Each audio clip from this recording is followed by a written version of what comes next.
Okay, so let's go ahead and get our trim off of our valve and everything.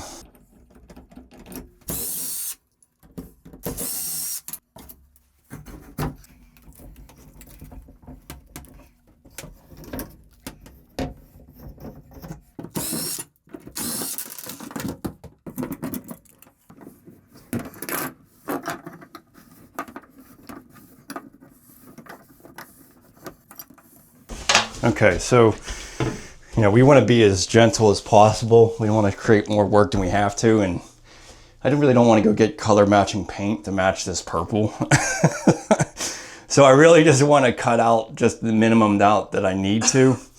And then this is a unique thing. Most of you are not going to have this.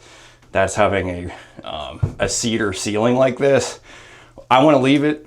I think it looks great. I don't want to get into, like I said, I just want to do the shower. I don't want to have to do all of that. So I know this scenario is a little bit different, but what I'm going to do to prevent myself from having to mess around with that corner is I'm just going to mark this, and I'm just going to cut down just an inch and a half below the ceiling all the way around.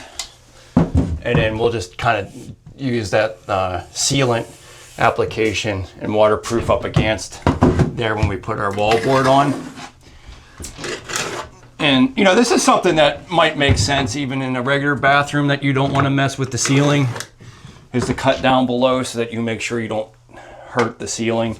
Because a lot of times if you try to pull out drywall, you'll end up pulling out some of the tape on the ceiling and stuff, and you got to mess with all of that. So actually cutting down just a little bit below the ceiling. And, you know, like in this area too, I mean, you're going to be using the sealant from the towel ready board to this. So, I mean, technically speaking, you don't even have to waterproof all the way into the ceiling. I just think it's easier to tile all the way up to the ceiling, because then you don't have to have any edging and deal with painting, you know, above it. So, but technically in most standards, 70 inches is enough waterproofing for a shower. But I think you should just go as high as you can go. And if you're doing new construction, obviously just, you know, run the towel ready board all the way up to the ceiling, and then just seal it. So, but yeah, even on the edges here, I'm just going to go right off of the edge here, make a cut mark.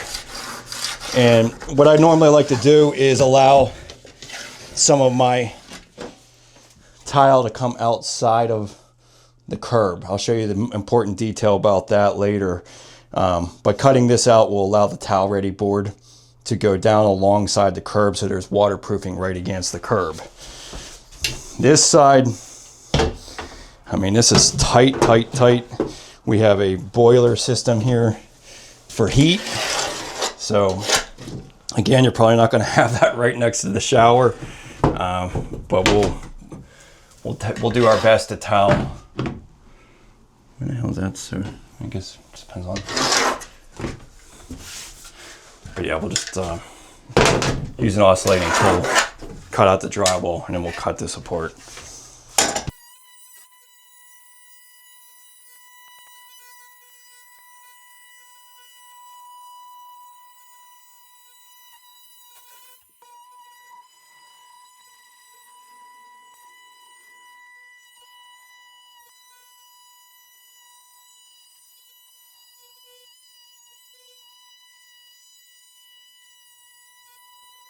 I'm gonna take the drywall out.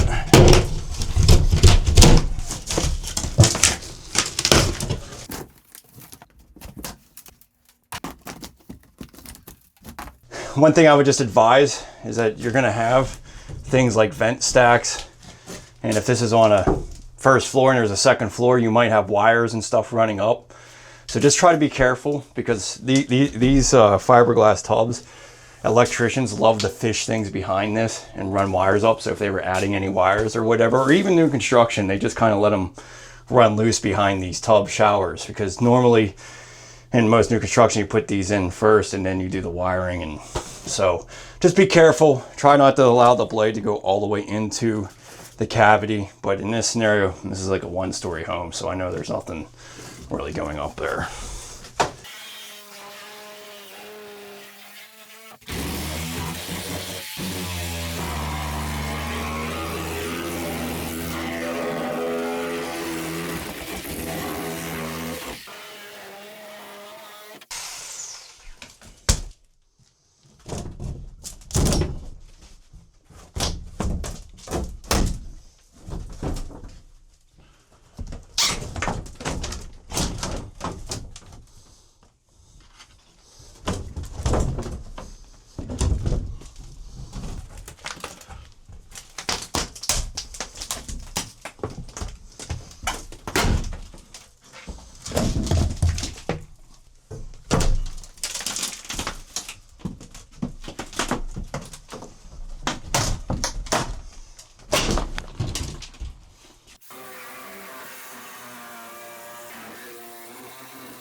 They cut it all the way in half. Well, gets it though.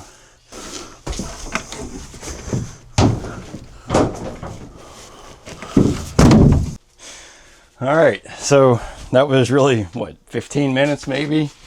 Pretty simple process when it's somewhat newer construction. So one thing I noticed, I want to replace this insulation. It's just not, it's pretty spotty. This is Stowe, Vermont. We need to have better insulation. This isn't too bad. You can see that's completely full. But just know with the towel ready board, it's not necessarily necessary to put a vapor barrier behind it because the board is waterproof all the way through, so it already has resistance to vapor. But, you know, this is a controversial topic throughout the United States of whether to put a vapor barrier up or not, and primarily because most exterior homes now are completely water sealed and airtight. And so putting this up kind of traps moisture in between the two walls. That's at least what my experience has been. So I prefer not to have vapor barriers, but it's not going to hurt to have it, depending on the situation that you have. So this all looks pretty good. First thing I want to just double check right off the bat is to see how level this is. Let's see what that looks like.